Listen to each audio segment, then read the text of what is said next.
तो कहानी शुरू होती है एक छोटे से शहर से और ये वक्त 1860 का था। हम जंगल के बीच एक घर को देखते हैं। इस घर में फ्लोरेंस नाम की औरत अपने 3 बच्चों के साथ रहा करती थी। एक दिन मौसम बहुत खराब था, जैसे कि वक्त 1860 का है। उस वक्त लाइट भी नहीं हुआ करती थी, इसीलिए ये लोग मोमबत्ती का ही इस्तेमाल किया करते थे। आज भी फ्लोरेंस अपने कमरे में अपने तीनों बच्चों के साथ बैठी थी। अचानक से उसे नीचे जाना पड़ता है। तभी वो देखती है उसके पीछे कोई चीज थी जो सफेद कपड़ा ओढ़े खड़ी थी। परेशान वो तब होती है जब वो सफेद कपड़ा उसके बच्चों के कमरे में जा रहा था। वो डर जाती है। फ्लोरेंस जब उसका पीछा करती है तो उसे कोई भी नजर नहीं आता, लेकिन जब वो अपने बच्चों के कमरे में आती है तो वहाँ से उसका बेटा गायब था। ये अपनी बेटी से पूछती है। वो बताती है कि उसको ब्लैक मैन ले गया। उसे लग रहा था कि उसकी बेटी ऐसे ही उसे डरा रही है। जब ये अपने बेटे को ढूंढने नीचे जाती है, नीचे ये अपनी नौकरानी से अपने बेटे को ढूंढने का कहती है। तभी उसे अपने बच्चों के कमरे से दोबारा से आवाज आती है।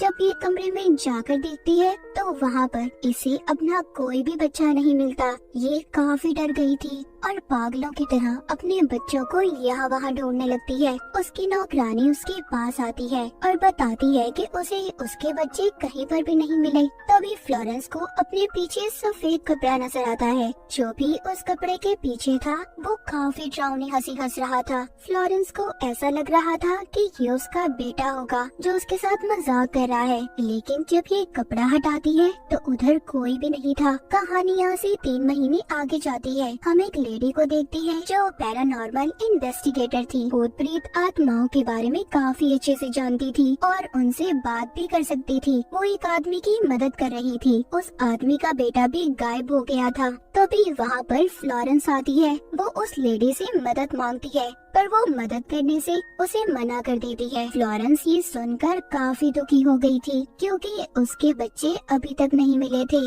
हम वहाँ पर एक और लेडी को देखते हैं जिसका नाम कैली था। वो भी एक पैरानॉर्मल इन्वेस्टिगेटर थी, पर उसके तरीके कुछ अलग थे। वो फ्लोरेंस से पूछती है कि वो क्यों आई है, तो वो बताती है कि 3 महीने पहले मेरे बच्चे गायब हो गए थे और अब मुझे लगता है कि मेरे घर में कोई साया किसी आदमी की आत्मा है और उसका नाम नर्सरी मैन बताती है। वो बताती है कि मेरे बच्चे उस साय को किसी नाम से बुलाते थे। जब उन्होंने मुझे बताया तो मैंने अपने बच्चों की बातों पर यकीन नहीं किया, मगर अब मुझे यकीन हो चुका है कि वो आत्मा मेरे बच्चों को अपने साथ लेकर गई है। न जाने मुझे क्यों ऐसा लगता है मेरे बच्चे अभी भी जिंदा हैं, क्योंकि एक अजीब डरावनी हंसी के साथ साथ मुझे मेरे बच्चों की हंसी भी सुनाई देती है और मुझे अपनी छोटी बेटी के रोने की आवाज भी। ये सुनकर कैली उसकी मदद करने के लिए तैयार हो गई थी। अगले दिन ये उसके घर जाती है। फ्लोरेंस ने अपने घर के सारे शीशे कपड़े से ढके हुए थे क्योंकि वो आत्मा उसे शीशे में नजर आती थी। कैली वहाँ से जब एक शीशे से कपड़ा हटाकर देखती है तो उसे कुछ भी नजर नहीं आता। यहाँ पर हमें पता चलता है कि ये घर फ्लोरेंस के हस्बैंड का खानदानी घर था और कुछ सालों पहले इसके हस्बैंड की भी मौत हो गई थी। कैली उससे पूछती है कि तुम्हें अपने बच्चों की आवाज कहाँ पर सबसे ज्यादा सुनाई देती है। वो उसको बच्चों के कमरे के बारे में बताती है। कैली यहाँ पर अपनी डॉसिंग रॉड निकालती है। ये वो रॉड थे जिनकी मदद से आत्माओं से बात कर सकते थे। कैली जब बच्चों के कमरे में आती है तो उसे महसूस होता है जैसे उसे किसी ने थप्पड़ मारा हो। कैली फ्लोरेंस के बच्चों से कहती है, क्या तुम लोग इधर हो? अगर हो तो तुम मुझे अपने होने का एहसास दिलाओ। तभी वहाँ पर एबीसी वाले ब्लॉक्स आकर नीचे गिरते हैं। वो लफ्ज बना रहे थे, हियर, यानी कि हम यहाँ पर हैं। तभी उसके हाथ में जो रॉड थे वो गर्म हो जाते हैं जिससे उसके हाथ जल गए थे। इसके बाद हम कैली के घर को देखते हैं। वहाँ पर उसका बेटा भी था। वो अपने बेटे को फ्लोरेंस के बारे में बताती है कि उसे मेरी मदद की जरूरत है और अपने बेटे से कुछ किताबें भी लाने का कहती है। उसका बेटा कैली को फ्लोरेंस का खत देता है जिसमें फ्लोरेंस ने लिखा था अब वो अपने घर में नहीं रहना चाहती और उस घर में रहकर इसे अपने बच्चों की याद भी आती है और जो कुछ भी उसके घर में कैली के साथ हुआ वो उसे भी यही कह रही थी कि इस केस से दूर रहो। लेकिन कैली ने इस बात को ठान लिया था कि वो इस केस को हल जरूर करेगी। वो एक हफ्ते बाद उसी घर में शिफ्ट हो जाती है और फिर वो घर के सभी शीशों पर से कपड़ा हटा देती है। अब वो शीशे के सामने खड़े होकर बगैर आंखें झपके देखने लगती है। यहीं पर कैली पहले तो बच्चों के कमरे के बाहर होली पाउडर डाल देती है, जिससे कोई भी आत्मा अगर इस कमरे में होगी वो बाहर नहीं जा पाएगी। इसके साथ साथ वो 3-4 घंटियां भी लगा देती है। अब वो शीशे वाले तरीके को पूरा करने के लिए एक किताब पढ़ती है ताकि वो दूसरी दुनिया में झांक पाए। लेकिन तभी शीशे में उसे कोई कुर्सी पर बैठा दिखाई दे रहा था। यहीं पर वो फ्लोरेंस की बेटी को भी महसूस करती है, जो घूमकर दोबारा से अपने कमरे में आ गई थी। यहाँ पर नर्सरी मैन की आत्मा भी कैली को बार बार डराने की कोशिश कर रही थी, तो उसको नर्सरी मैन की आत्मा दोबारा डराती है। कैली उसे कहती है कि तुम मुझे नहीं डरा सकते और ना ही मेरा कुछ बिगाड़ सकते हो। जब ये सोने जाती है तो तभी आधी रात को उसको बच्चों के कमरे से किसी के रोने की आवाज आ रही थी। वहाँ पर जब ये जाकर देखती है तो उधर एक डरावनी गुड़िया पड़ी थी। अगले दिन कैली जब शीशे के सामने अपनी गर्दन को देखती है, उस पर अजीब से निशान थे और वहाँ पर ब्लॉक्स भी पड़े थे जिनसे लिखा था आई कैन, मैं कर सकता हूँ। जिसके बाद कैली बच्चों के कमरे के बाहर अब कुछ कॉइन्स सिक्कों को भी रख देती है ताकि वो आत्मा उसे कोई नुकसान न पहुँचा पाए। उसको नर्सरी मैन की बनाई हुई एक ड्राइंग भी मिलती है जिसके पीछे ए लिखा हुआ था। एक दिन कैली का बेटा उसे खत भेजता है क्योंकि उसे एक बुरी औरत के बारे में पता चला था जो काफी वक्त पहले इसी घर में रहा करती थी, जो अब फ्लोरेंस का था। इसीलिए अपने बेटे के बताने पर कैली उस बुरी औरत से मिलने जाती है। वो बुरी औरत उसे बताती है कि मैंने उस घर में किसी की आत्मा को महसूस किया है और कई बार शीशे में भी देखा है। इस बात को 70 साल हो गए हैं, पर आज भी मुझे उस आत्मा से डर लगता है। वो औरत बताती है इसी आत्मा ने मेरे भाई को भी गायब कर दिया था और मेरा भाई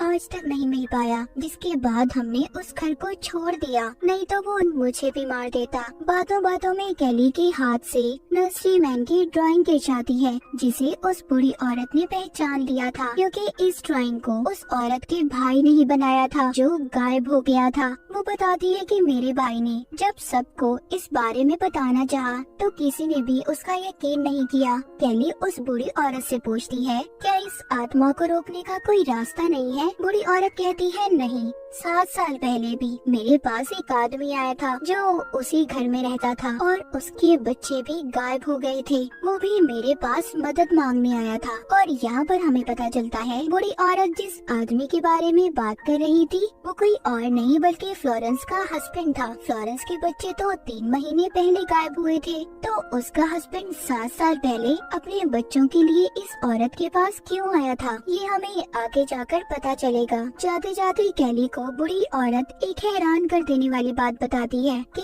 उस आत्मा ने मुझे निशान दिया था, जिसके बाद वो हर उस इंसान को मार देती है जिसे निशान देती है, पर मैंने उस घर को छोड़ दिया, तभी मैं जिंदा हूँ। जब कैली उसे अपना निशान दिखाती है तो वो बुरी औरत कहती है तुम्हें जल्द ही उस घर को छोड़ना होगा, तुम्हारी जान को खतरा है। पर कैली उस बुरी औरत की नहीं सुनती और चली जाती है। वो अब फ्लोरेंस के पास आ गई थी, उसे सब बता देती है जो बुरी औरत ने उसे बताया था। फ्लोरेंस सब बातें सुनकर अपने आप को बुरा भला कह रही थी, क्योंकि उसने अपने बच्चों की बात पर यकीन नहीं किया था, हालांकि उसके बच्चों ने उसे बताया भी था। कैली जब उससे उसके हस्बैंड की मौत की वजह पूछती है तो वो बताती है कि उस आत्मा ने मेरे हस्बैंड को एक निशान दिया था, जिसके बाद वो मर गया और मुझे भी बिल्कुल वैसा ही निशान दिया है, इसीलिए मैंने उस घर को छोड़ दिया। ये सुनकर कैली वापस से अपने घर आ गई थी, क्योंकि उसने अपने बेटे से कुछ किताबें मंगवाई थी जो किसी और ने नहीं बल्कि फ्लोरेंस के हस्बैंड ने लिखी थी, क्योंकि वो यूनिवर्सिटी में पढ़ाया करता था। कैली का बेटा डार्कवुड हाउस की बहुत सारी किताबें लेकर आता है। सारी रात कैली और उसका बेटा उन किताबों को पढ़ते हैं, मगर उन्हें कुछ भी नहीं मिलता। तभी कैली के बेटे को महसूस होता है कि जैसे उसके कंधे पर किसी ने हाथ रखा हो। उसे बहुत डर लगता है और इसी डर की वजह से वो वहाँ से चला जाता है। असल सच्चाई कैली को तब पता चलती है जब वो वहाँ पर फ्लोरेंस के हस्बैंड की लिखी हुई किताब पढ़ती है। फ्लोरेंस का हस्बैंड बचपन से ही उसी घर में रहा करता था। वो आत्मा उसको बचपन में भी डराया करती थी, मगर जब वो बड़ा हुआ और उसकी शादी हुई तो वो आत्मा यानी कि जिसको नर्सरी मैन भी कहते थे, उसने उसके बच्चों को गायब कर दिया। फ्लोरेंस के हस्बैंड ने फिर दूसरी शादी की जिससे उसके पास 2 बच्चे थे। इस बार फ्लोरेंस का हस्बैंड उस आत्मा का सामना करने के लिए तैयार था, मगर इस बार भी उसके बच्चे गायब हो गए। फिर उसने फ्लोरेंस से शादी की यानी कि फ्लोरेंस उसकी तीसरी बीवी थी। इस बार भी वो उस आत्मा का मुकाबला करने के लिए तैयार था, मगर इससे पहले वो खुद ही मर गया और फिर फ्लोरेंस के बच्चे गायब हो गए। कैली ये सब जानने के बाद बच्चों के कमरे में जाती है जहाँ पर वो नर्सरी मैन की आत्मा आकर उसे दोबारा से डरा रही थी। जब ये सब बातें जाकर कैली फ्लोरेंस को बताती है तो वो बहुत रोती है और काबू में भी नहीं रहती। इस वजह से कैली उसे हॉस्पिटल में दाखिल करवा देती है। फिर वापस से फ्लोरेंस के घर आती है। यहाँ पर उसका बेटा भी उससे मिलने आया था, जो आकर जब उस कमरे में जाता है तो वहाँ पहुंचकर उन कॉइन्स को देखता है जो कैली ने वहाँ पर रखे हुए थे। कैली का बेटा उन सिक्कों में से एक को हटा देता है। तभी कैली के बेटे को बच्चों के रोने की आवाज आती है। जब ये कैली को बुलाता है तो उधर कोई भी नहीं था। अचानक से दरवाजा बंद हो गया था। उधर दूसरी तरफ फ्लोरेंस ने कूदकर अपनी जान दे दी थी। कैली अब दोबारा से फ्लोरेंस के घर आती है और उस आत्मा को चैलेंज करती है कि तुम मुझे नहीं डरा सकते, और घर के सभी शीशों को तोड़ देती है। जिसके बाद वो उस आत्मा से कहती है, मेरे बेटे को छोड़ दो, अगर तुम्हें ले जाना है तो मुझे साथ ले जाओ। जब ये ढूंढती है तो इसे इसका बेटा मिल गया था। ये अब उसको लेकर अपने घर आ जाती है जहाँ पर उसको एक किताब मिलती है जिसमें उसे पता चलता है कि पहले जमाने में लोग एक जादू करते थे। तो कैली यहाँ पर तरीका पढ़ती है, अगर उस इंसान की हड्डियों को निकाल कर होली कर कर यानी पाक कर कर उसे जमीन में दबा दिया जाए तो वो आत्मा आजाद हो जाएगी। ये जानने के बाद कैली अब दोबारा से फ्लोरेंस के घर में जाती है। कैली को ढूंढने पर वो निशान मिल गया था। उसको उस कमरे में से खोपड़ी मिलती है जिसको ये दफनाने के लिए अपने बेटे को दे देती है, मगर जैसे ही ये वहाँ से जाने लगती है वहाँ पर कोई आत्मा आकर कैली को बेहोश कर देती है। फ्लोरेंस के घर में आग लग गई थी, मगर कैली का बेटा उस खोपड़ी को बाहर ले जाकर मिट्टी में दफना देता है। जिसके बाद कैली के पास हम एक आदमी को देखते हैं जो उसको हाथ देकर उठा रहा था। बाहर कैली का बेटा अपनी मॉम को देख रहा था जो उसे अपनी तरफ आने का कह रही थी। जब ये अपनी मॉम कैली का पीछा करता है तो इसे वहाँ पर कैली की लाश मिलती है। जी हाँ, कैली मर चुकी थी और उसका बेटा उसे उठाकर रोते रोते अपने साथ ले जाता है। यहाँ पर जिसने भी उस आत्मा का सामना करना चाहा वो अपनी जान से गया, मगर उसने मरते मरते उस आत्मा को हमेशा के लिए खत्म कर दिया था। लेकिन बदले में उसने अपनी जान गंवा दी। और जिस आदमी को हमने देखा था जिसने कैली को हाथ दिया था, उसके हस्बैंड की आत्मा थी जो कैली को अपने साथ लेने आई थी। और इसी के साथ ये कहानी यहीं पर खत्म हो जाती है।